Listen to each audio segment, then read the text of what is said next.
Bahadurpur DC eco park, Bahadurpur শাসা। মাশাআল্লাহ, অসাধারণ। কিন্তু এটা কিন্তু সন্ধ্যার আলোয়, মানে কি বলুন তো, চারপাশ কি সুন্দর ঝলমল করছে। এটা কিন্তু সন্ধ্যার আলোতে আসলেই দেখা যাবে।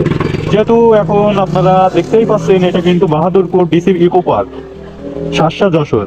আর এখানে আপনাদেরকে দেখাবো, আমি ভিতরে যাচ্ছি, আপনারা দেখতে থাকুন ভিডিওটা। শুনেছি এই জায়গা নাকি অনেক সুন্দর। আর রাতে সৌন্দর্য বলতে কি কি আছে আপনাদের সেগুলোই দেখাচ্ছি। চারি সাইডে দেখতেই পাচ্ছেন নারকেল গাছ আছে। আর সেই নারকেল গাছে কিন্তু অসংখ্য সুন্দরভাবে লেজার লাইট গুলো খাটানো রয়েছে। আর এর ভিতরে প্রত্যেকটা গাছে কিন্তু এই মিউজিক রুম গুলো খাটানো আছে। আর এই পাশে দেখছেন সুন্দর আলো ঝলমল করছে এই বেনাপোল ইকো ডিসি পার্ক। আর এটাই কিন্তু এই গেটের মূল সৌন্দর্য। কি বলবো আর, মাশাআল্লাহ, অসাধারণ। কিন্তু দেখতেই পাচ্ছেন খুব সুন্দর আলো ভরা লেখা আছে বাহাদুরপুর ডিসি ইকো পার্ক। আর এখানে সৌন্দর্য এত সুন্দর, চারি সাইডে গাছে কিন্তু লেজার লাইট লাগানো।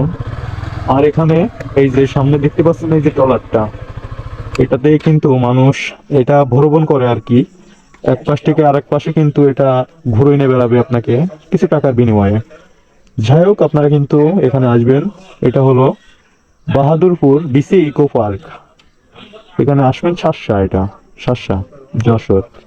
শুভ কিন্তু আমাকে এখানে নিয়ে আসলো। শুভ, সবাইকে হ্যালো বলে দাও। সবাই ভালো থাকবেন আর প্রকৃতির ভিতরে। আর এখন তো শীতকাল, যেহেতু ওয়েদারের সাথে না দৌড়াতে পারার কারণেই কিন্তু আমাদের দেরি হয়ে গেছে। সবাই ভালো থাকবেন, শুভকামনা।